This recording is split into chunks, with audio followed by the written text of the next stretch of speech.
they've got it. Okay. All righty. So without further ado, I will share my screen with you guys, and then you can see what the landing page of the Oxinity platform. Okay.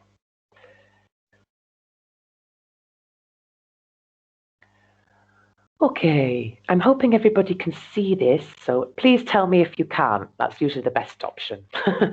All right, so this is the Oxinity landing page. So when you first type in your iam.oxinity.com, you'll be asked to fill out a few little fields. This is your email address, you're asked to create a password, and your name. So pretty much some basic details just to enter to go into the platform. Now, when you first arrive, it always lands on this class tab here. Yeah, so you'll see your groups or your students booked in. I've had a lot of changes this week with Christmas, so please excuse all the shadowed areas, but these are just previous classes that have moved. So usually, if I go down here, it's a bit more clear. We have our agendas programmed for 2 weeks in advance. So this is when we're with Oxinity. Now, if you want to book your own students in and just use the platform like that, that's an option as well. We can go into each of these days and we can look at the different classes. Well, that's not very good, is it, typing Christmas Day in? But for example, if I look at today, I can actually play the web classes and I can look at the materials. So we've got these little cells here represent each class. And we know what type of class it is by this little icon here. If it's an in-person class, because I have got that here as well, we can change it as well.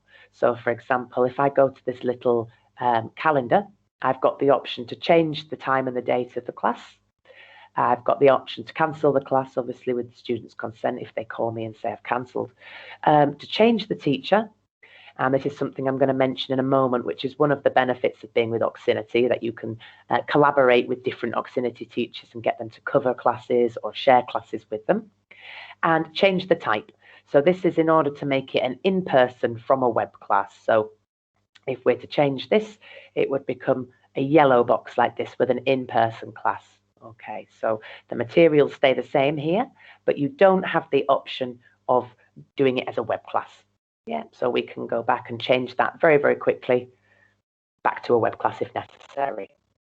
And like I said, you can't necessarily play the web classes until the day they're due, but if you wanted to, for example, prepare for next week, you can do that. Yeah, you've got these materials accessible here. So another thing that we've got is the time or the duration of the class and the level, which is this P3 here. So the duration can be 30 minutes, it can be 60 minutes, it can be 1 hour class, or it can be more. So sometimes they do 1 hour and a half, so you've got a little bit of a longer class. Maybe some company classes do 120 minutes, so they do a couple of hours.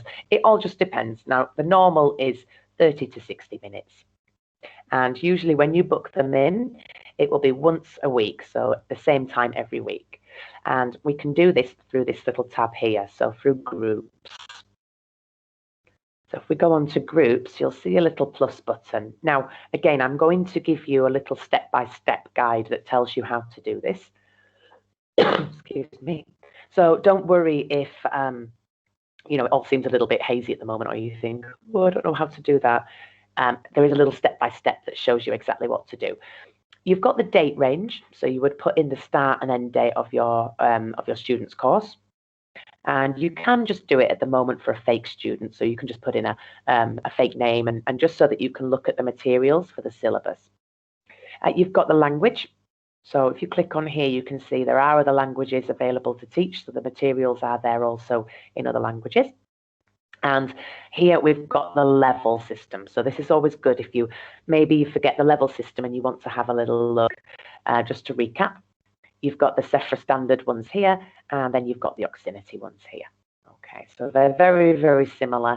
We are less grammar focused. So our methodology is using the PPP model, or the present, practice, produce model. And we try to look at grammar in context and vocabulary in context more than, say, for example, Cambridge, who tend to be a bit more grammar focused, learning verb tables and things like that. So it's just a different methodology. We're more communicative than grammatical, and we tend to want more of the speaking from the student as well. So our activities are laid out in this way. Okay, so that's the only difference. So like I say, you can keep a group name. You could just call it a fake student, or for example, just so that you can see it in your timetable, and then you'll be able to access the materials. Okay, so it's a good idea, just so that you get to have a feel for the materials, depending on the level. For example, this is a P2. This is the one I'm going to be looking at as an example today, just to show you. And I'm going to show you how the activities briefly look for an in-person class, and then also then how they look in a web class. So they get automatically transferred. Okay, so you've got some different tabs here. So you've got your groups, which is where you book students in. Once you've booked students in, and when you have to go into that in more detail, you will see your students in like a bit of a catalogue in a library with their contact details, etc. So that will be like a bit of a database in terms of your students. The reason that we book in with groups is so that later you can group students together. So for example, this is a private class, so I can't add students. However, if you wanted to unlock the class and make it a group class, then you can do that. So you can see here we've got a public group, and anybody from Oxinity, from the admin team or another teacher, can add to that group at that level. Okay, so that's how that works. At the moment, there's just one student, but in the future, if there's another level of this type and they want to do the same time, they can put them in here. Okay, so that's the main reason that we do it through groups. So the other things I wanted to look at with you is just this little chat box here. So this is really, really cool. It's a little help desk that we use for both commercial support. So if you've got any queries or questions on prices, or if you've got a student that's interested, you can message the department through here, or technical support. So this is the normal need for this chat box here, is if you need some technical support. Now, it might be that you've got an error visually, or that you have a problem with one of the students, for example, that can't make it at a certain time. You've got the option then to message here, and they will help you out with that. It might be that your internet's gone off, or some emergency also. They're really, really helpful, are the IT guys, and they'll always try and help you as much as possible in that moment. All right. And then up here, we've got the option to log in and out. Now, the site uses cookies, and that's to help remember your password. So most of the time, this can be used on any device. And if you're using Google Chrome, which is really important, because with Internet Explorer, there can be some problems. When you're using it with Google Chrome, you can use it with any device, so an iPad, a laptop, phone, and you can have them open simultaneously as well. So sometimes if I'm doing a web class and I'm looking at the computer, I will have my same class open with my teacher's notes from that class on my phone. So it just depends how you want to do that. Because it's a cloud-based platform, it's always in real time. So as you notice with the timetable, we don't have yesterday's classes. So there's not a lot of information stored on your device or anything like that. It's really, really helpful. It's a cloud-based platform. So once you've used that device, because of the cookies, if they're enabled, you won't have to keep putting your password in, which is fantastic. Just make life easier. And like I say, if you've got it on your mobile, you can check it when you're on the go. And then on your computer for your web classes or whatnot, you've got them all there, nice and up to date. So you can log in and out. I don't tend to bother. I just close my computer, and then it means that all my details are in there for when I come back. And here we've got any new protocols or any new policies that have been introduced, for example. We've got a bug fix button, which is really good for those things that maybe you want to have an improvement, or you've got a suggestion. I think recently we suggested about putting people's names here, so that when you, at first glance, you can see who you have, and that was a really good helpful thing they've done recently. So there are often new updates and things done. Now, when they do an update, if you have problems afterwards, because this sometimes happens to me, you have to clear your history, you have to clear your cache from the cookies, because it will upload the previous version.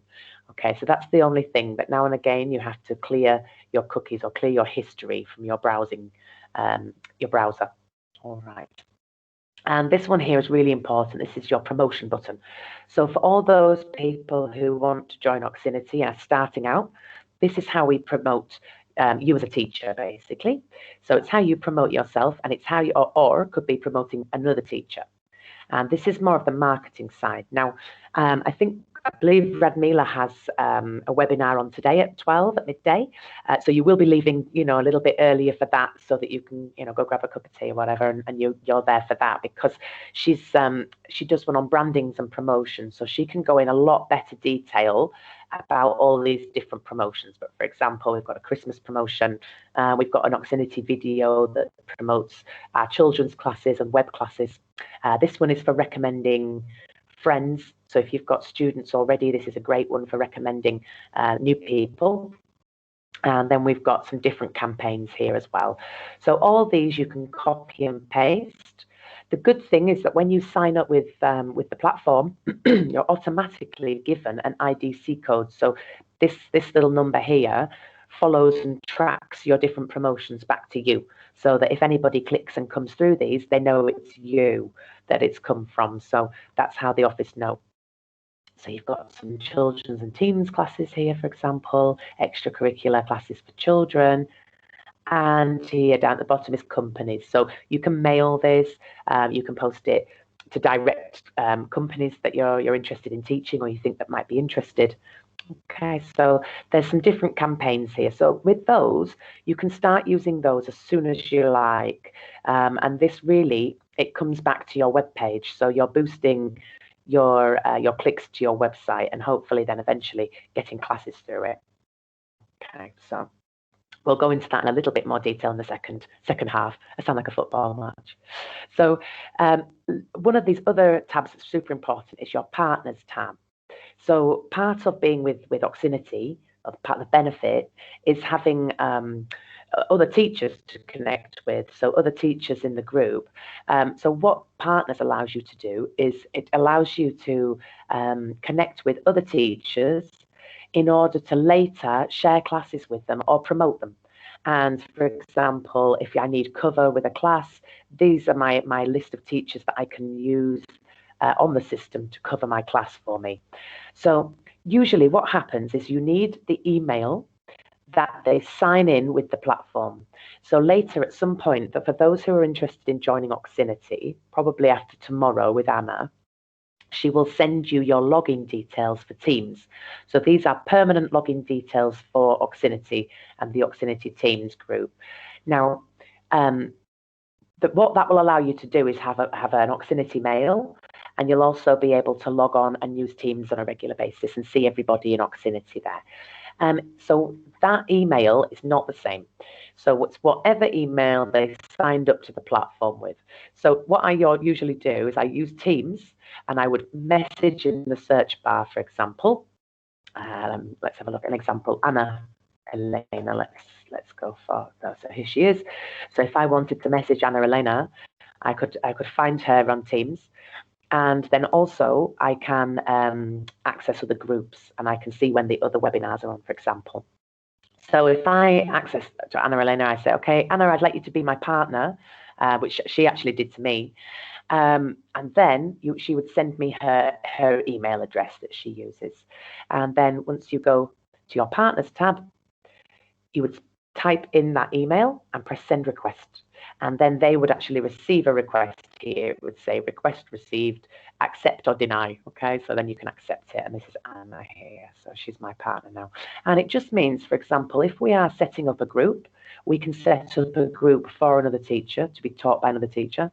And if, for example, we needed cover, we could click change teacher, and it brings up this list. Yeah, so if I wanted to send it to Nina, for example, or Anna, for example, I'll use her as the example. Where is she? Here we are.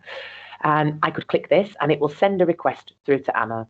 Yeah, so press send, and it would send this class through to Anna's agenda, and she would see it with a little accept or deny button there. So she could cover for me if I needed her to as well. So they've given sort of really good access to each other in order for us to share and help each other out with classes, which is really good. Okay. Does anybody have any questions just before I move on to the activities? Does anybody have any questions about any part of this interface or any part of any of the tabs? No, it's clear for me. All right. Okay. Perfect, guys. If you have, please just ask me, won't you, if you want to break off into the chat and just ask a little question or whatnot. So I'm going to open now. This is a P2, so this is quite a low level compared to P5, for example, which is like native level, so that's very high. So it's a 30-minute class. It's 1:30 to 2, and there's 3 people in this group. So you can see there's 3 P2s. I actually think it's a company class, and I'm not sure if they will show, but if it's an open web class, they probably will. So I'm going to open this little book icon here, for example. Now this brings up a separate tab, and this is like it's your material for your in-person class. Now, because we recently changed a lot of the classes to online since the confinement, this is how we prepare, and we still have these class materials available. When the students sign up to Oxinity, they actually they get their own platform. And what they can do on there is they can access all of the activities that they have in their class prepared for today, but then also they can access the previous ones as well. Okay, so they've got all the material from that syllabus in their platform to look at. So here you can see this is the details of the class again here. So now the location is online, and like I said, this will automatically put all of these into an online class format. However, I still prepare with the in-person materials, and it gives you a good idea of how the students will see the class as well, because when we transfer to a web class for teachers, it's very basic looking. The font's very Microsoft Word, the pictures are very square. Now, the student actually sees their web class, their platform like this, because it's not a screen share that we do, so it's a little bit different. Actually, in the step-by-step that I'll post afterwards in the chat, you'll be able to see a little video, and that actually shows you the student's platform, and it looks exactly like these, so it's a lot different. It's nice. So the first thing we have to do is the attendance, and we have to do that for both ourselves. So this is for me, the teacher. It's not my signature. It's impossible to do your signature on these. So a little squiggle just to say that you've arrived, and that will mark the teacher's attendance. And then once your students have arrived, so maybe you don't actually complete this attendance until after the web class, you would tick your student's arrival like this. So you would confirm your student's presence at the class, basically. And then you can access these to have a little plan. So my planning, really, because all the classes are planned for you to an extent, is to have a look at what class material has been prepared or what has been given to me by the system. So all this runs on artificial intelligence, and it's given to you, each class, part of the syllabus.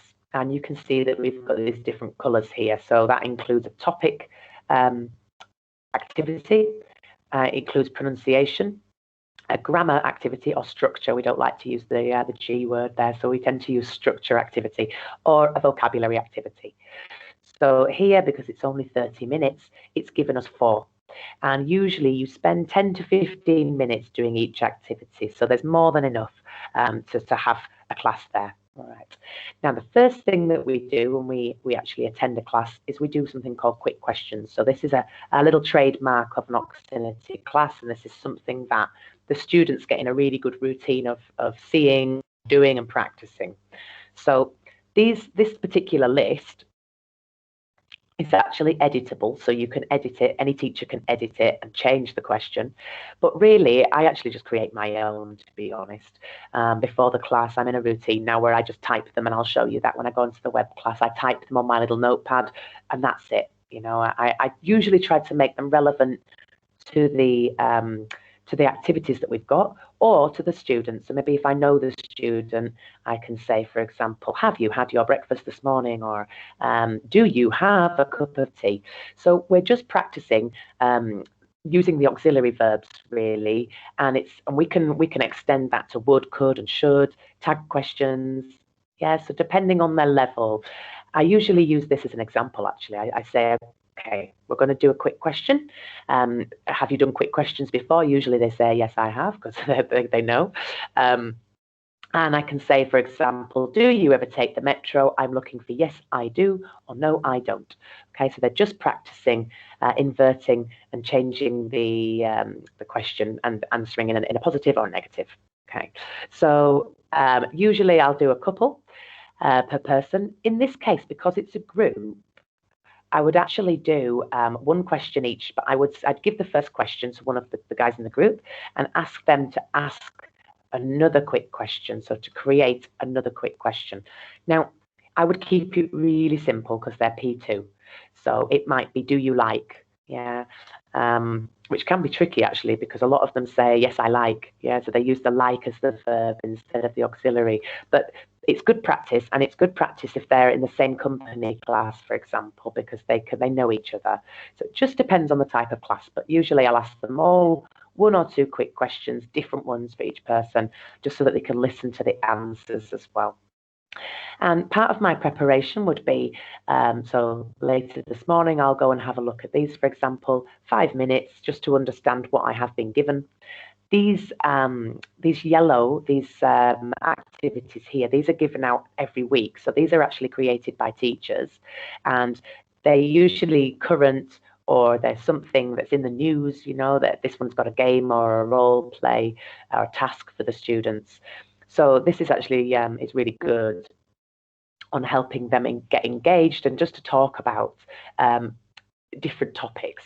And we do this in a slightly different format, so it's more engaging and it's more about them talking rather than presenting them too much new vocabulary or structure in terms of grammar.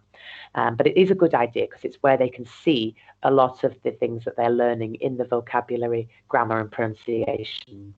So this one, for example, is on a Vatican nativity scene. Really good, it's really simple text. There's a little bit so they can all read apart. And usually you've got the students' notes and you've got the teacher's notes. In this case, there isn't any because it's just a little reading. Here we've got some questions. Yeah.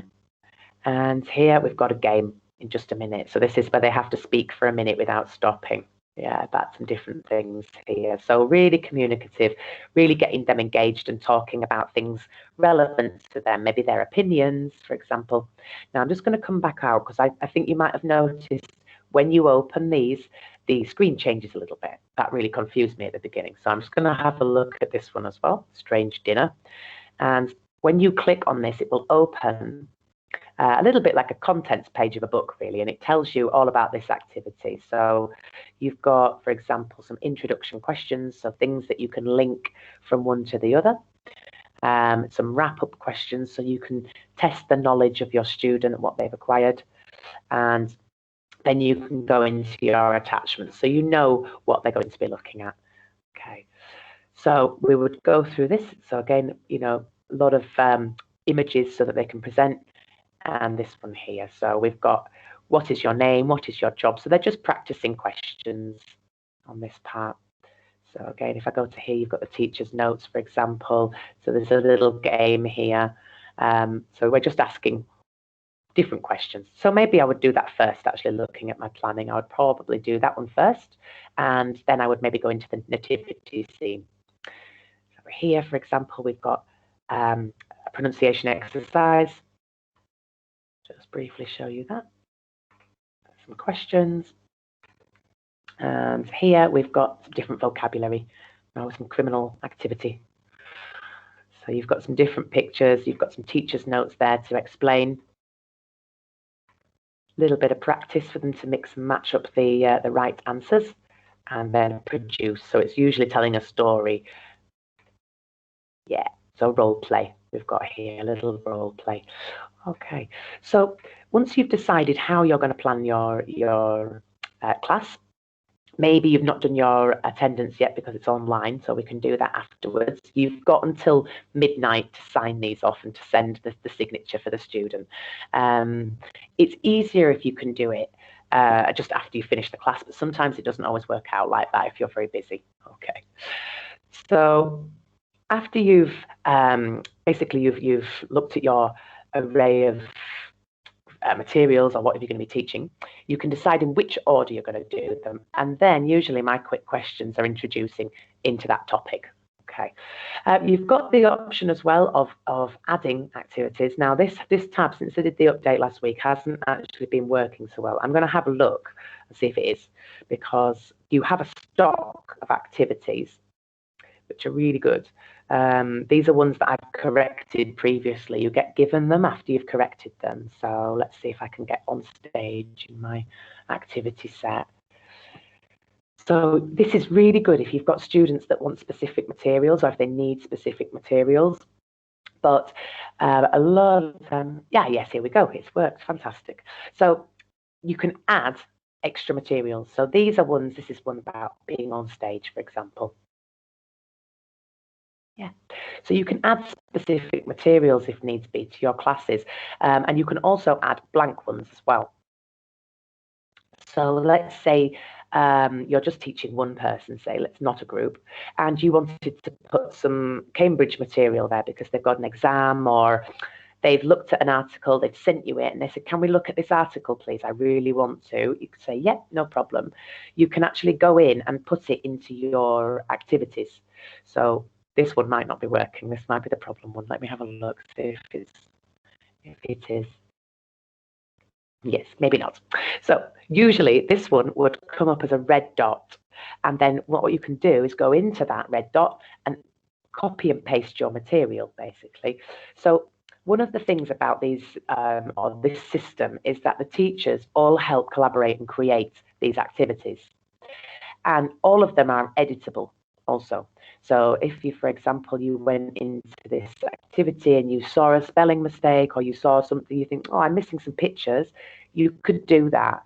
So with these little pencil icons, at any point, you can click on them and it will allow you to edit any of the, maybe we thought I wasn't a very good one and we've deleted it, for example. So there are points that we can add to. We can always add things, or we can delete things if necessary if there's an error, or we can maybe, if we found a better question, we could add a number 6 question, let's say. So all of them are editable. It's pretty much like a PowerPoint. So the same thing happens when you've got an activity. If I enter a blank one, for example, because I know I have a blank one, this one here that says null, you can then go in and copy and paste some extra material if necessary, or maybe you've got a student that you wanted to, it's not done it, has it? No. Very strange. So it does existing ones. Okay, I'll have to call IT afterwards and let them know. So if you needed to copy and paste something specific, you've got that ability to do that. Okay, when it's working, obviously. So sorry about that. But that is the adding tab anyway there, if you do have that. So also, once, if we are given a class, so for example, this one, if you can see, this is an Oxinity class.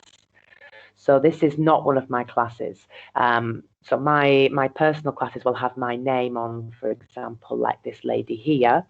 So the ones that we are given, because that is something that Oxinity do, if we bring in students, they will give you another one, like for like, with that class.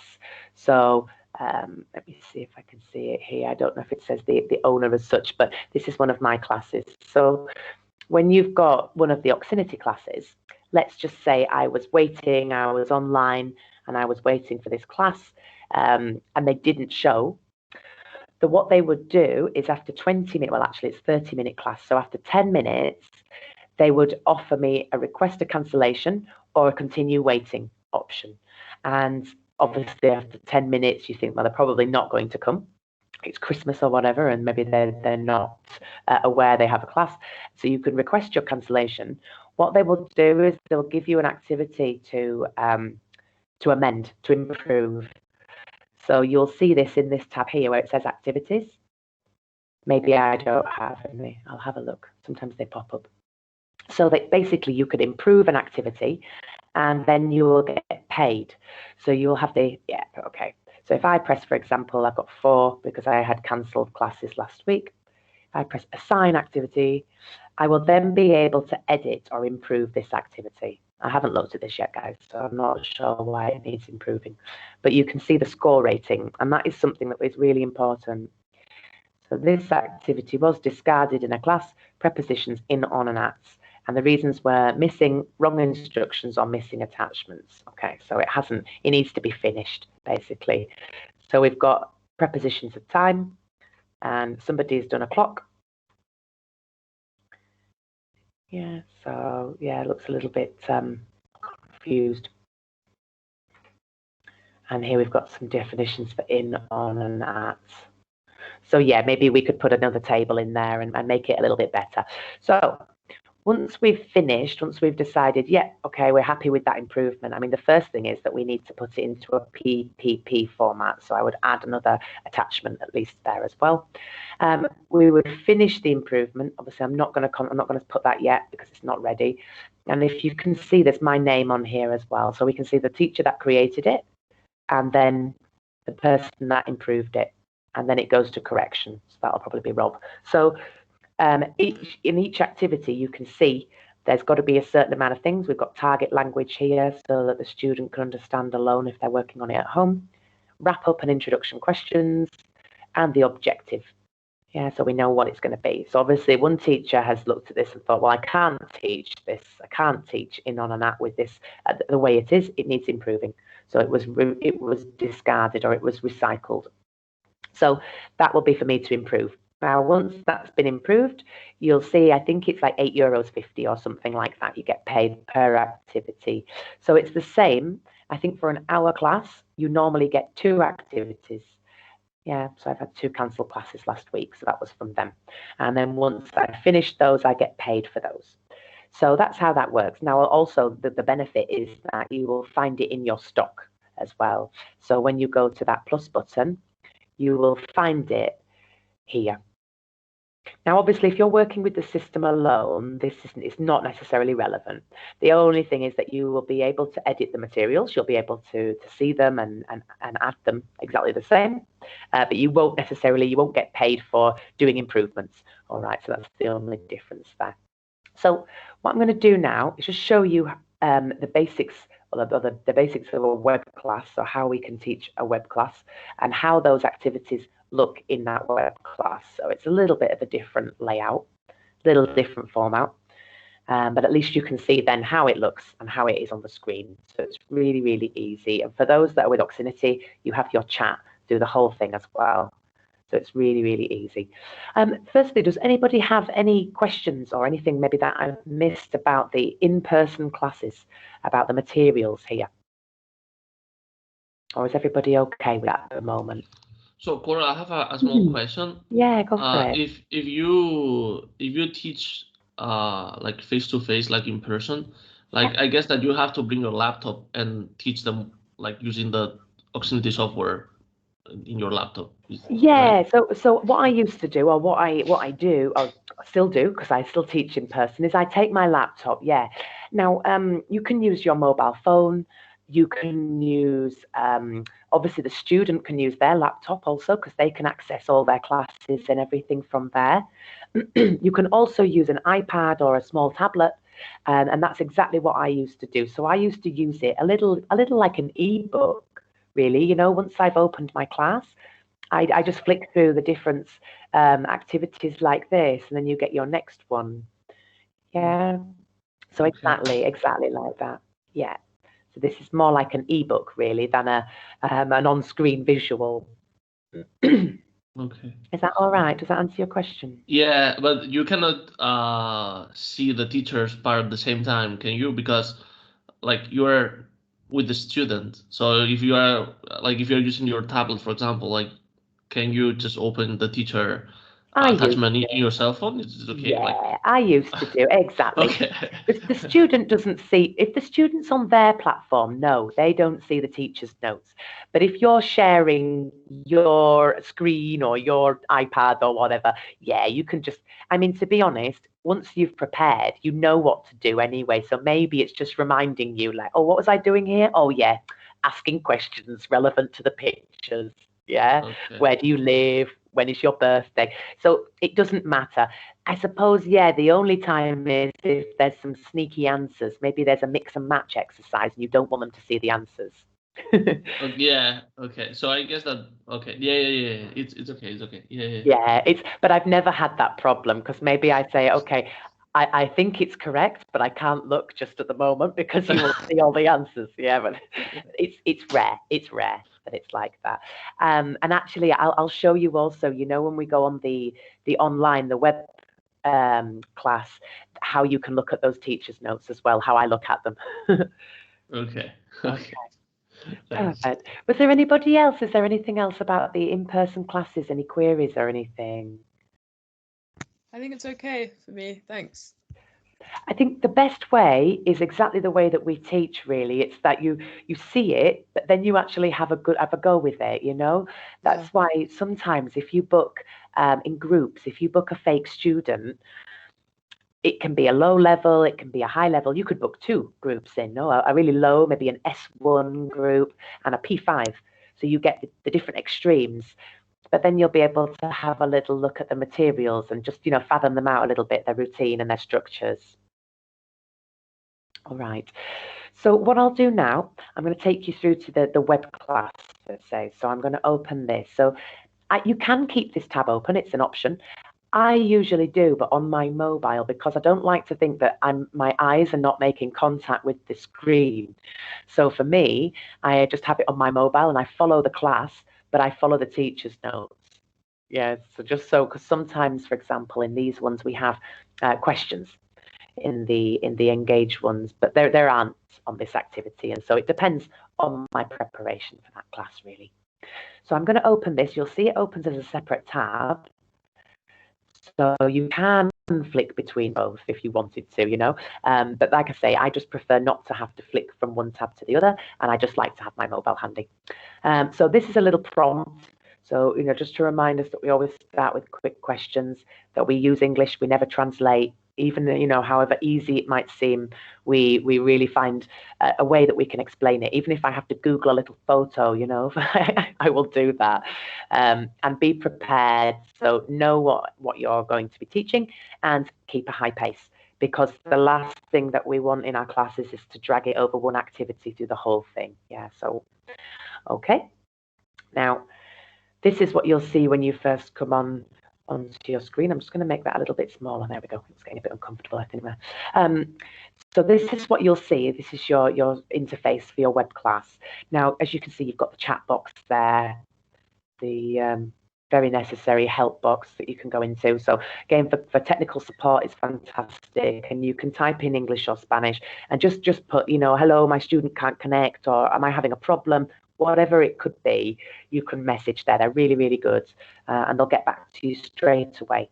Now, for all Oxinity classes, they'll probably be monitoring me now, actually.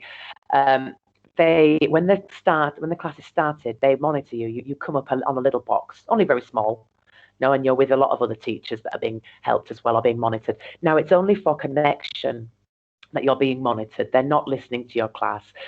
They're basically just knowing that you've connected with your student, and usually then, once you've ticked attended, they disappear, they minimize you. It's just that's their job. The IT team help to monitor your classes and help to give you any support. And the good thing is if they see your student struggling or one student struggling, then they're on it. Yeah, they know exactly you're having problems. So it makes our lives a little easier. So I'm going to start the class. I'm just going to sort of show you how it would look. They're probably going to get very confused in the IT suite because they'll be seeing me pop up online. I do it every week. So now you can see your activities here as well. So we've got our list of activities that we had before. Yeah, there's our nativity scene one, for example.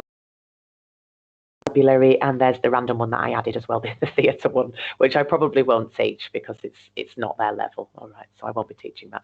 I just wanted to show you how you can add it. Now, this is not a screen share, so the good thing is that you don't have to worry what's happening on this screen is not what the student sees, only what's in the camera and what you present in terms of these boxes here. Yeah, so only if when you open your nativity scene, for example, here comes your text. Now, as I mentioned, our side of the platform looks a little bit basic. It's like somebody's just put it into Microsoft Word. But it's really because it's just very practical for us. It's just nice and easy, and the students a nice border. They see the text in a different font, for example, and also their side of the screen, they don't have their materials. Yeah, they don't get the option to click. They don't get the option to change it. We're in control of that. The only thing you might have to do is tell them to scroll down, because sometimes they don't always know they've got to scroll with the mouse to see the different view of the page. But apart from that, we actually change the page when it's necessary, and we can be in control of the pace of the class in that respect. Okay, so this little note tab I actually use as I'm going along. I use it for my quick questions. So the old famous, do you take the metro? So whatever questions I'm preparing, I enter maybe a couple of minutes before, and I pop 2 or 3 quick questions down for the different students that I've got booked in. And maybe I'll say, for example, do you have a nativity scene? So, you're relating it to what you're going to be talking about as well. The only problem sometimes, if you make them too in context, or you make them too interesting, they answer, well, yes, I do, but da da da da da. So they will then explain, and we just the short answer. Yeah, no, yes, I do, or no, I don't, or she or he, whatever you ask. So once you've started the quick questions, you can then direct each of your students. So in this case, for example, you would see these 3 students like my box, but underneath. So you would see sort of 2, 3, and 1 there. And the nice thing is that they do rotate, so they move around. So if you're in the habit of choosing the top to the bottom or the bottom to the top, they will change. So you're always asking different people in a different way and in a different order, because that helps, I think. Now, once your students have come onto the screen, we would click attended. Yeah, for example, if we see Susanna, she's come up, we would click attended here, and then that goes green. Now, you are then opened up with a different notepad or a different area that you can write some notes to. And as I mentioned, you don't have to worry about them seeing any of these at the moment. They don't see them. So we've got this general appraisal box, which is for the whole class or the whole group. And then you can actually individually click on the students' names, maybe just to give them some individual corrections. So maybe it was pronunciation. Sometimes if I'm talking and they're reading, or they're talking to the rest of the group, I won't necessarily correct them on the spot if they're talking, for example, in the 1 minute in this game. I would leave them to talk for 1 minute, and I would use that then to write down a few corrections. Yeah, and then you can always put them with some examples afterwards. So this is where I just make notes really about individual corrections. I know Rob goes into correcting people a little bit more detail, so I know you might have already talked about that, or you will be talking about it, but it just depends on how you want to work it. Really, you've got the flexibility to do that. And then here in your box, if you can see, I've just hovered over there. There's a few little boxes here. This is for testing your sound. This is really, really good. If maybe you've changed computer or you've got a new pair of headphones, you can always check your sound here. And that takes you into a little separate window, and it's just an echo or not. So if you say hello and you can hear yourself, then you know that you can say, yes, I can hear myself. All good. And you know that it's all working. So other options we've got to mute the microphone of the teacher. Maybe, I don't know if you're coughing or sneezing or something, you can do that if you've got enough time. And you can block your earphones. Again, I'm not sure why you'd want to do that, but the option's there. And refreshing. So maybe if you freeze, or if you have a problem with your internet and you freeze, you can just refresh your camera only, not the whole class. If you wanted to refresh the whole class, you would have to go to this one, okay, the main refresh button, or finish your class and restart it. So you've got that option. These are what you will have for your students. So you can see here we've got the option to mute a student. Maybe with kids, it might be more necessary if someone's shouting out the answer, if they can't control themselves from shouting out the answer. You can send an individual to technical assistance also. Now, if somebody's screen is frozen and everybody else is okay, you can just send them directly to technical assistance and let the IT team help them. So that's really helpful. And then here you've got the option of refreshing their camera only. So again, it won't affect the class. It will just reload the camera for that student. And sometimes if I see them frozen, I will do that first. And then if it keeps happening, I'll send them to technical assistance. Yeah, because it may be that they're not using Google Chrome, or it may be, I don't know, that their internet is low, they're not having the correct signal for the class. So usually when that happens and you send them to technical assistance, they will contact you through this chat. Yeah, so maybe they put, I don't know, Jose's having problems with his connection. He'll be back in a few minutes, or yeah, so they like to communicate with you through this chat box as well. So it is good. It's good like that. So you would continue teaching your class. Now you've got this chat box here, which is brilliant. Here you can see my age-old question here. So you can type your quick questions, maybe if it's a low level, yeah, so they can see your auxiliary verb. Or maybe you're just having, so you've got some different vocabulary, yeah, and you can maybe it's covered in one of the articles, but the explanation, you can explain that. It will give you a little list by the end, and then you can always transfer some of this new language or new vocab into the mail also. So I'll show you very quickly the other activities that we saw. So again, you see the pictures in the same way as we did before. So maybe you can type your question in here, for example, who is it or who are you? And then your students can do the role play exercise. Now, the only thing that's not on here is the teacher's notes. So usually what I do is I have them on here and I follow the class, because that way I can keep my eye contact and maintain eye contact, like yes, yes. And I can be looking a little bit, or I can have my phone here and I don't have to move. So I can say, okay, so now we're going to do a role play exercise, and you can explain it like that. So it's just good if you've got the answers or if you've got any notes that you can have a look at your mobile phone. Again, if you wanted, it's probably not that difficult really. Just switch the tabs, go onto your other activity and be keeping an eye on it there as well. So it's completely up to you what you prefer. So once maybe you've got a few notes here, pronunciation of ED endings, for example. When you finish the whole class, maybe these two guys didn't show, but Susanna did. So we've got the ability to write the mail. So if I press finish class now, so you won't see me. Here we've got the option now of a mail template. So this is just how first of all, we take the attendance for the online class, but really it's so that we've got some notes or corrections that we can give to the students. I'm going to get rid of my quick questions now, and I would probably put something like, great class, discussing nativity scenes and traditions. I would just put something very general in terms of, let's pretend 2 people came. Very general, well discussed, good role play, good vocabulary practice regarding the crime activity. Yeah, so you just put a brief summary and maybe some good points that they discussed, maybe some general corrections, just watch your pronunciation with, I don't know, criminal or something like that, for example. And then you can make just a couple of notes for each person individually, which I usually would give them a little example. So I would put, let's have a look, started, we pronounce the start, or we pronounce the head sound with this. Yeah.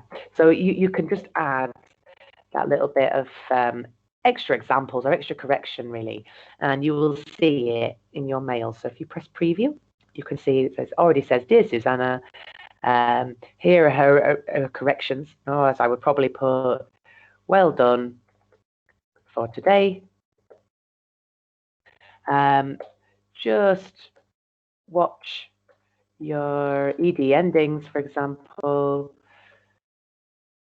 Yeah, for example, started, we pronounced the TED sound with this word. Yeah, so you've got this little bit of feedback, but then also we've got a general appraisal. So I like to do this because I think it helps them remember what they did in their class, and it gives them added value. It gives them value to their class. So I like to do that. Just you press send, and it will send it directly to the student, and it already signs your name and everything. So nice and easy.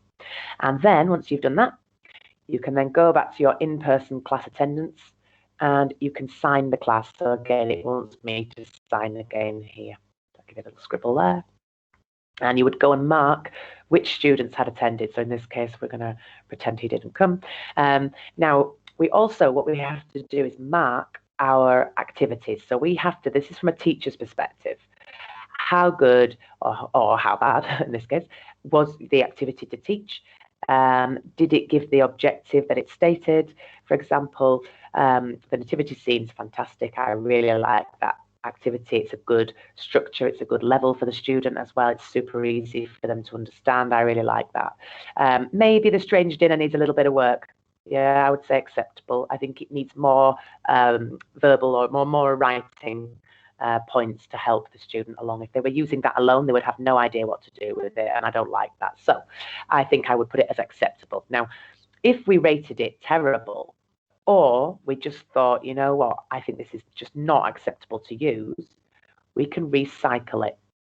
So if I come back to the main class, this is part of the reason that we actually prepare, because maybe you find an activity and you think, I don't like it. Yeah, I don't think it's good enough. It's only got 2 attachments. They've not even got a title, whatever. You can recycle. And it says if the activity is not good, indicate with a low star score. Yeah, so we can recycle. So maybe I say missing attachments or wrong instructions. Yeah, missing or wrong instructions, really, because I don't think there are any on the students. Then I could press OK. And that would actually give me a new activity to improve or to use. Now, this one would go to improvements pile. So then when somebody doesn't get a class, they would be asked to improve this particular activity. And I would leave a little note on that recycle button and just say, I'd like more student instructions. Yeah. So that's how we would do that. So if, for example, we need to mark off all our classes now, let's say we did that one and we did that one, which was very good. So I'm going to mark that one again.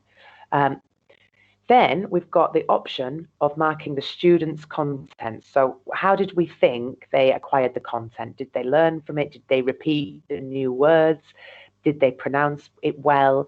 Did they get the new structure of the questions? Did they use them well? If they didn't, it's not a problem. You can put a red face. What that's doing is that's just telling the system that they need more practice at this particular structure in the future. So in the future, they will receive another what question sort of structure activity to practice. So it's not that they haven't done well, and the students know that. It's what we're doing is we're feeding the information from our class into the system, so that the system then can help the student more in that area. And actually, I think the game or the games that they receive in the platform, they actually work alongside this part of the syllabus, and certainly things that they're not so efficient at. So it will help them to learn and learn better, more specifically. So the final thing is that we would go here and we would press sign. Now, I'm not going to do that because I haven't done the class yet, okay? But if you click here, it sends a request for the student to sign for their class, and it sends it via their platform and via mail. So they can sign for the class, and that's all finished then. So that you will then see that in your platform, in your generated, which we're going to be looking at after. So this is how you keep tabs on all your classes that you've taught in real time. So it will give you the information of that class, and it will say, yep, students have signed for it. Okay. So for the moment, I'll leave it there. Have a little breather. If anybody thinks of any questions, either about the web classes or the in-person materials, for example, just let me know on the chat, okay, on the Teams chat. So just bob it into here and let me know, because sometimes you think of these things after or we don't remember. And we think, oh, I wanted to ask that. Yeah, it might be anything about the system or what the what the tools can help you with, for example, or the promotion tab, or it could be anything. So just let me know in this little tab here, okay, on Teams. And what we'll do, we'll have a little break for 10 minutes. I'll be back at 11:10 or 11:11 now, should I say. And yeah, if you want to go grab a drink, you don't have to turn off your Teams. I'm just going to mute my microphone just so that you don't hear any background noise at the doors and things. And then we'll meet back at 11:10, 11:11. Is that okay? Yes, Yeah. it's really good. I just don't know if I should join Radmila's class, because they overlap. Now Do they? I thought she was at 12. Is Radmila not at 12? I'm on the message that she sent yesterday, Tuesday. Yeah, webinars week 21st. I don't know, it says 11:12. So the activity creation masterclass is that one? Yeah. Yeah, What do you think it's? I don't know if that's Radmila. I think Radmila's at the 12 o'clock promotions and branding. But if you want to, you're more than welcome, because I will be recording this. So if you would like to, no problem. And then you can catch up with the recording after, or you can just come back if it's something that you think, I'm going to wait for this. No problem. Whatever you prefer. Okay. Anyway, in 10 minutes, I will jump in and tell you what I'm gonna do. Perfect. Yes, no problem. No problem, Angela. Great. Okay, lovely, guys. I will see you Thank you soon. so much. Yes. All right. Thanks.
Hi guys, I'm back. I'll just leave it a minute just to let everybody pop back on. I'm also back. Just to let you know. Hello, hello, good. I've just posted in the chat. I've just posted the link to the step-by-step. Of how to do a class online, so that you remember sort of the steps to go through in terms of signing off your activities and everything. And then this one here is how to create a fake group, or really it's how to create a group. So you can have a little play with the system in terms of booking a student in and having a look at the materials and things. I think it's always a good idea just to familiarize yourselves. What sort of materials have you guys been using for teaching, for example? Well, when I was doing it online, all of the materials were given to us, and it was quite basic. Most of it. There wasn't the company I was working for. There wasn't much variety in the how to mind blank. Materials or in the activities, materials. Yeah. In the materials that we were given, but it was usually just the sort of PowerPoint with an image and like nothing particularly challenging, I have to say. Okay, that's interesting. And what sort of levels were you teaching, Sarah? What? Well, mostly it was I didn't have any very advanced. I had very few very advanced students. Okay. And then the rest were either children or like teenagers, or basic level adult students, who I think most of them were doing the classes for their work, just because they needed to improve their English level for work. And yeah, the level was around, I'd say, like A2, B1 area generally. Okay, yeah. I think probably I think the majority of, because I specialize in business English, which I'll talk about in a second in terms of if you want to specialize, I tend to get higher levels, but certainly we do have low levels. I wouldn't say I get so many like S1s, like really low levels. I think the majority are intermediate. I don't know, where were your students from, Sarah? They were French. They were all from France. Okay. And I generally think that English level in France isn't very high in my experience. I don't think that, as a French speaker, I don't think that it's taught very well at all in France. So I think that that's part of the problem.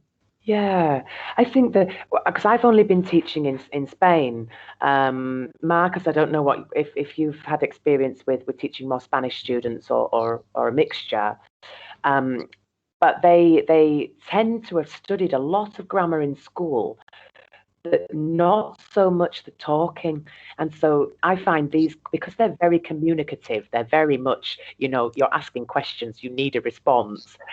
They're very good for those people who haven't yet had the confidence to construct sentences and to really practice speaking, I find. That's interesting, isn't it, the difference? Yeah. And would you say, Zara, yours were more grammar focused? Were they quite grammar focused, or were they more for conversation, or a little bit of both? I think it was mostly for conversation. But what I found was that the grammar wasn't there, so it was really hard to actually have a conversation that made sense. Yeah. You know what I mean? So like I would go and kind of explain the structure of a sentence in order for like the conversation to flow a bit more easily. Yeah. So I think that was just the basics weren't quite there. Yeah. It's a bit like what I was saying about the class materials for the grammar, for example, in this.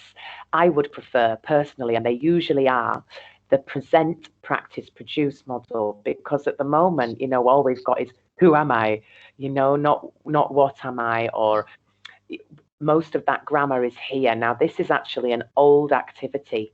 And what they used to do before in Oxinity, before the online classes, is they used to print everything. As you can imagine, in the old days, we printed everything, and teachers would take these printouts and they would take the teachers' notes too. So often in an old activity that actually, could do with improving, you've not necessarily got so much of the input like you do on the new ones that you can see have got this proper format.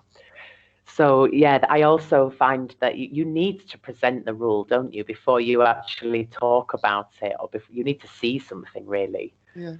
Yeah, totally. Okay. No, we'll have a little nosy at those materials, guys, because I think they're a lot of them are very, very good, and I find them really, really good to teach, and they're very engaging. Even about the news, these topic activities. I taught this to a really basic level this morning, probably A2, and there was some things that she didn't know, like hosted, season, but the majority she understood, and the way that it's written is very simple. Usually a student, if you're in a group, can have a bit each also, and I tend to find them very, very good and very engaging for that reason. And then here you've just got complete conversation really, and looking at some different grammatical structures. So I think the topic activities for me are the best, because they really integrate reading, pronunciation, vocabulary, and then grammatical structures with them. And certainly in your web class, I use this chat button, all the time to present new grammatical structures, or to show a little bit of extra vocabulary maybe that the student wants to talk about, that they don't have that word on the screen. I use this a lot. And with this chat bar, they actually see it in a really big speech bubble here. So they will actually have this list in front of them in quite a big format, much better than this, for example, which is what the teacher needs. The student doesn't need this. So, this chat bar is fantastic for them to see things visually too. Okay, if we don't have any more questions on the materials, I'll leave that, with you, and you can have a little nosy at those with your groups when you're booking groups in. Now, what I wanted to focus on now was this second part. So this is more for the people who want to be with Oxinity, because generally, the idea with, if you're not with Oxinity, you're just using this as an agenda, and then you've got your materials. Yeah, so you won't have the IT support, you won't have all the things necessarily that you would have if you were with Oxinity, and perhaps you'd be using a different platform and sharing the screen for those materials, for example. However, if you're with Oxinity, you get all the support for your online class, and I find that works very well. They're really great with the communication, problems, if there's any connection problems, they're fantastic. They can see if the student is using Google Chrome or not, so they can really educate and really help the student out. And also in their language as well, which helps sometimes with lower levels. So this little person icon here, this is your personal side. So this is your Oxinity platform. So the majority of the things on here, you won't need if you were just using this alone. So when you click on here, the first tab you come to is info. And this consists of your personal information, your time availability, any files you need to upload for Anna and the guys in the office, your bank information so you can get paid, for example, and your franchise agreement. So it's all to do with being in Oxinity. And you've got some different tabs here. We've got feedback, so you can look at the students' feedback that they've given you, because one of the things is that when Oxinity gives you a class, they also give that student the teacher. And certainly with open web classes, the students can see who the teacher is. So that they are really good ways of building up your students as well. And they will give them a direct link to your website, and so they can read about you. Now, this information, it's not only for new students or existing students, but it's also for other teachers as well, because maybe they're looking for a teacher to teach a student that they can't teach. Maybe they can't do it because they've not got the time, or because it's not their forte, maybe it's not their area and they don't feel comfortable. For example, I know Mark, one of our teachers, he teaches law, English law, because a lot of the terminology is very similar to a lot of other terminology in English, and I wouldn't feel comfortable teaching that, for example. So I would then pass that student on to him. So there are times when maybe you advertise and you get a student that you're not the best person for that student. Yeah, so we can find out that information on the teacher's website, on the Oxinity website, and we know that through the info that they put in. So if you go to your info tab, you've got your personal information here, you've got your picture as well, if you want to pop a nice picture there, and you've got the option to change your password. Oh, this is new. Hello. I don't know what this is. This is new. This is because I was teaching. Well, it doesn't actually have any information in yet, does it? But so this is obviously new. I'm not aware of this. They do update you every Friday. They have a big meeting, and I missed Fridays because I was teaching all day. So I was in person teaching, and I didn't get a chance to log on and listen to the meeting. So I need to update myself with this personally. But I imagine this is your number of hours. Looking at it, I think, in some sort of summary. Now, this information here, this is what gets fed into your web page, your website, and this is how we create a website. So basically, all the websites that the Oxinity teachers have are all from the main Oxbridge website. .com, so just the normal website. We should see then the generic website that Oxinity use. Now, from here, you can go and have a look at some other teachers' profiles as well and get an idea of what they have put. That really helps me. You've also got a lot more information than what's on our website. So I'll show you both and then you can have a little look. For example, this one has a lot more information, a lot more detail. So it's good to use, especially if you're, you're collecting information, or I screenshot a lot of this, and put it into my Google page, for example. If you go right to the bottom, you'll see some different tabs here, and you can go to this this part here, and you can see the different teachers in Oxinity. So you can have a look there. So you can see all the teachers here, and you can have a look at their profile. Now, when the students receive a class, when they receive a teacher, should I say, and we receive the class, they will actually get this part of your profile. And if they want to know a little bit more about you, they can do that, and that will take them to your website. Similarly, we've got a blog tab, and blogs are what all the teachers do from their websites, and everyone that is posted, they actually appear on the main Oxinity site. So the idea with our web pages is that Oxbridge or Oxinity, which is the company that we use, is Oxbridge. That's who I did my TEFL with 2 years ago, and it's the company that helped provide us management support and help to provide us tools. Oxinity is the group of teachers that work under it. So we are Oxinity.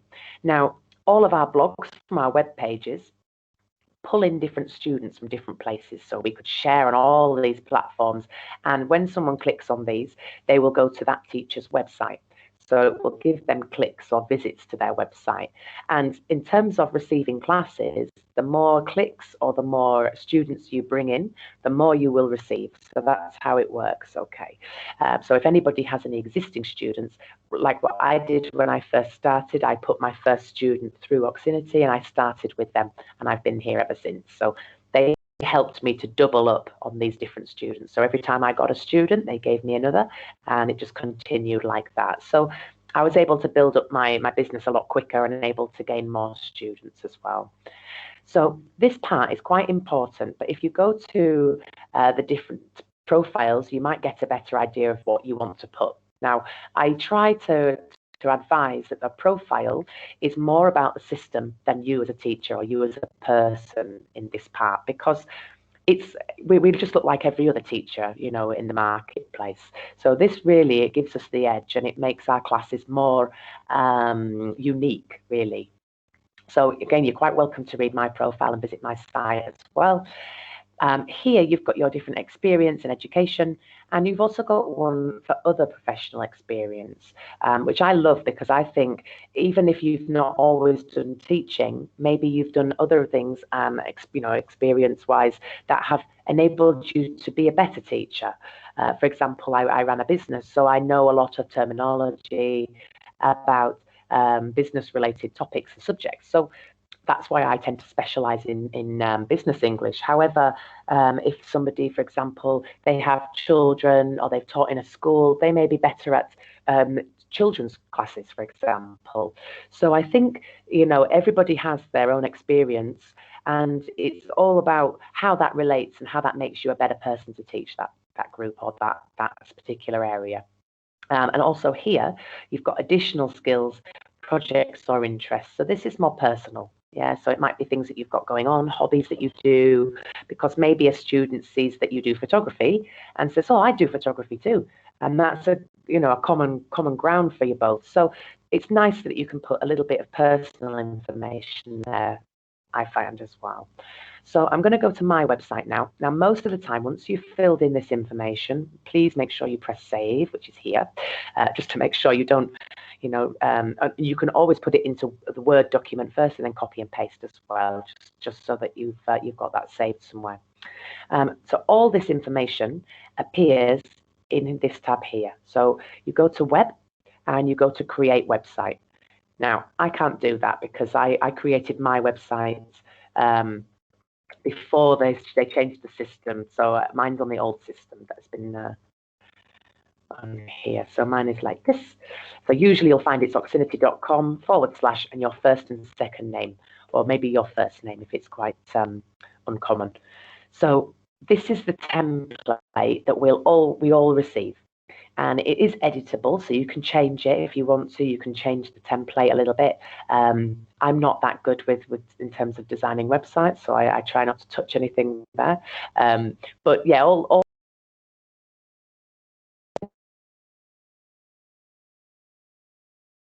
or to change the photo. One moment, just thinking about it. The picture that I put in the platform and all that information you will find here in About Me. I'm just going to change it to English. It is available in French and Spanish as well. And you've got the little blog tab there as well. So for those who enjoy, good to be able to share that information. So I'm going to go to About Me, or this little I here, and you can see it's got my IDC code is on there as well. So here is all that information that we popped in there. So you've got profile, and you've got personal and professional experience, projects. I go here, you've got the experience part, qualifications, availability, and essay. Now, with an essay, because I did my TEFL with Oxbridge, when I started, this was actually an essay that I wrote about my teaching approach. Now, you can obviously, if you have some sort of document or some sort of blog on how you teach and your teaching approach, your methodology, you can do that. This one, for example, was my experience of learning a second language. So it was actually, I took it from my experiences in learning Spanish. So, it's just to give a little bit of personal insight into why we teach and how we teach, really. But certainly you can create a little essay, 200 words even, just to explain how and why you teach. And here you've got the ability to upload your TEFL as well. So I'll show you how you can do that too. And this is the video. I mean, nowadays, this was quite different at the start. I have never done a video before, but nowadays everybody does videos, don't they? It's a world of Instagram and YouTube. So these are uploaded to the Oxinity YouTube site, and then you can take them from there and insert them into your page. So Anna will help you with that. If you want to keep your video 60 seconds or less, because then it's interchangeable with places like Facebook and Instagram. If it's longer than a minute, it tends to be a little bit more complicated. And actually, they say that students really only listen for the first 30 seconds. So it's quite informative enough to say to me, a minute is enough, really. So you will be able to put those things up here. So if you go to edit, the dreaded edit button, and here you can change your background if you want to. You can create a black and white photo. Not sure why really you need to do that, but if you wanted to change it, you can. And if we go over to here, you can put your essay. So this is my teaching approach. Okay, so this is where you can upload your essay. and your certificates as well. So you can upload your certificates and teaching qualifications here if necessary. And here you can advise other members of your team. So here you can see I've got Anna, and that's her IDC code. So really simple, you just type in the IDC code and that will show them at the bottom of your web page as well. And this one here is metrics. So this is to see how many people have come to visit your website. So it could be that, I mean, this is me, this is my IDC code here. So this is probably when I logged on today. But you can see where they've come through. So whether it's a blog or if it's an advert, for example, so this one is different. You can have a little look, see where they've come from, and you can see how many visits, for example, you get. So the more you either blog or the more you share things that come back to your website, the better these metrics are. And these are actually, you can then visit them or view them in this tab here, which is Salesforce. Now, I'm not really much of a salesperson. I'm not a marketer, but I have learned quite a lot since I've been with Oxinity, and they certainly teach you a lot about marketing online, because they're pretty expert at doing that. And the idea is that the Oxinity brand is backed by everybody that shares and that interacts with this branding or these different campaigns or blogs or different links. So when they come back to your website, it's always generating more interest in the brand. And because Oxbridge actually pay Google Ads for the Oxinity brand, it helps us all, and we all help each other by doing these. So it's really important to use your promo tab. Salesforce is a bit tired, I think, today. Use your promotions tab because that generates more clicks and more interested. And then you will see that in your Salesforce. Okay, so here it is. Today, there's been no clicks. So this is directly linked to your website. So if somebody has contacted you through your web page, it will come through there. I also, if I've had recommendations or, verbal introductions of new students, I will put them through my website. So what I will actually do, come back to my web page, I will use the contact button and I will fill it in for them. So this is a direct contact form that goes straight to the office. You put your name and their details in there, and then they will receive a little, not a level test, but for example, if I put contact here, it will be able to save or send the details of their class. So I just wanted to find the try a class group so you could see it. Here we go, try a free class. Okay, so if I click on this, for example, or you send the contact form, it will ask for their details, but then it will also ask where they're interested or how they're interested in doing the class, their level, in their opinion, because maybe they say, oh, I'm a basic, but they do have a little bit of knowledge, it means their confidence low. So it's always interesting to get the student to rate themselves on their ability. And then later in the class, in their trial class, which they receive for free, that you can then say, actually, I think you're a higher level, or actually, I think we're going to start you on a P2 and refresh on some basics first. Yeah, so it's a good system in that it gives them the opportunity to rate themselves, say how they'd like the class, if they'd like it as a group, private class, or as an open class, because they're different prices, and any comments, maybe I can't do Mondays or Wednesdays, for example. And then once you've sent that, that will then appear in your generated, and that will show you the journey of that particular student. You can change the dates, you can look at previous. I usually go back and look at the whole week, because then you can see who's come through that week. And usually Maria or one of the administration team will actually manage that for you. So they will call them, it will say, called at 11 o'clock, and it will tell you how they're going to follow up. And then it will tell you when they're booked in for their trial. So whether that's with yourself or with a different teacher, when they're waiting for the bank details, and then when the student is yours. Okay, so when that student is being taught. So I think a couple of weeks ago, I gave a student to another member of the Oxinity team, and I could see that process go through here. Yeah. So that is that. So Anna will go through this more tomorrow, because she's dealing more with marketing in terms of that. So really, your website once you've set it up, has all the information that you'll need. And I think apart from writing maybe a few words in your teaching methodology, blog writing is the best way of getting students to click on your website and to visit you. Because in your blog, you can write about many, many different things. It certainly doesn't have to be English related. Although I do the blogs in English, they can be about a variety of topics. And it's really just to get people's interest and get them coming to your site. Now, because we use Google Ads, if they click on your website in the future, Google will push your website back to them and say, oh, did you want to do an English class? Yeah, you visited this 2 weeks ago. Would you like to visit it again? So that's how it works. It works with the algorithms of the internet, of Google, in terms of presenting you or representing you with things that you've clicked on before. So here are just a couple of my blogs. So I've done some on business English. I send them to my business English students, and I've got them on my different platforms here as well. So I think even though I did this one in 2019, people still come through here, and I get a lot of people coming through in my metrics from this blog. So maybe they're not specifically interested in taking a class. They were interested in writing songs in English.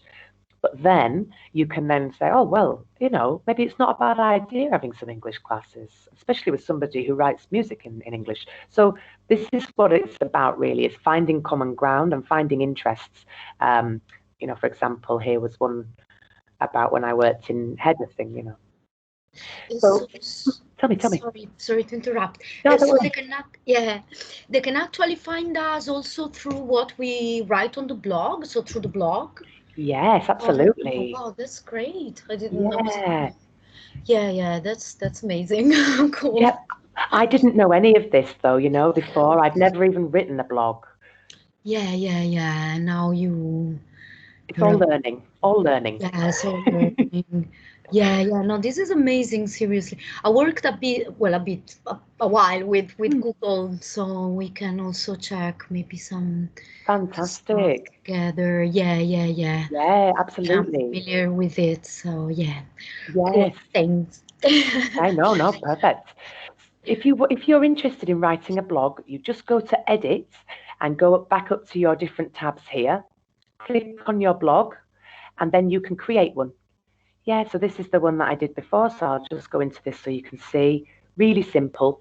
Obviously, you will have a little bit of experience, I think, with the long tail and the SEO. No, I think that's certainly it's how we feed information into Google. So here we go, just a little bit of text, for example. You can put a picture in there, and then, the only difficulty that I had, that I remember finding quite difficult, was this long tail and SEO description. But since doing sort of YouTube videos and things, I think most people understand that this is, keywords, things that are related to what people click into Google, but also what links you to this article, or what links this article into the Google search, basically. So yeah, this was something I had to learn, from the beginning, really, but really, really good. And then once you check your metrics, you can see who has come through from which blog. You can see this is me again, looks my ID there. But this one, for example, this is somebody coming in from one of my language page. This is an advert, and this is somebody, look, writing songs in English. So this one seems to do really, really well. I suppose because people are writing, and if they're typing in how to write a song in English, this will come up on that Google search. So often it's about just typing in a really popular topic, because more people are going to be typing that into Google, and you will come up on that list then. Yeah, it's interesting. It's good. Does anybody have any questions on I don't know, any of these tabs or blogs or anything like that, guys? No, it's pretty clear. Yeah, cool. Certainly with Anna on Wednesday, you will learn a lot. She really goes into the tab, the Salesforce tab, in a lot more detail and shows you how it's all connected. Certainly, like the feedback, you'll be able to see that. regularly. Now they are autonomous, so you can't actually see them. They do this automatically. You know, we don't get to see who they are. So if they're anonymous and they're doing it just because they've signed their class, and then they give you a star rating, for example. So this is quite nice to have, really. And certainly your contracts that you have with your personal students, and then your generated tab, which I won't go into today because it can be quite complicated, but it will show you in real time all your classes and how much you've received for those classes as well. And then invoices is basically all your invoices that Oxinity give you. Now, the way the payments work is they pay us on the 7th of each month. And from there, they actually generate you an invoice. Now, if you imagine, I have some people teaching on my behalf, so I have some students being taught by other people. And then I also have my own private students. And I also have students that people have given me. So Anna Elena, for example, gave me a student a year ago, and so I'm still teaching her. So this system, it actually generates all your invoices for you. And you will receive just one main invoice with all the Oxinity classes and all of your own classes in one place. So it makes it very, very simple. You don't have to give invoices to companies because they generate them for you. They deal with all the payments. You just literally receive your total in your invoice, and they will take off your EBA for you as well. And then here you have the sent invoices. So this is the people that are teaching for me, they will send them an invoice. Okay, that will be included on their received. So that's the only thing. So nice and simple. And these are all stored here, and I've got them since I began. Yeah, since I started in 2019. So that's nice and simple. So the only thing you have to do for that is to make sure you get paid, is that you have all your files uploaded. So I think it's your CV, I don't know whether that's necessary, but your autonomo document to show that you're self-employed, for example. If you're in the UK, that will just be your proof of being self-employed, really. I think they can take your tax, I can't remember what it is now in English, your individual tax code, I think it is.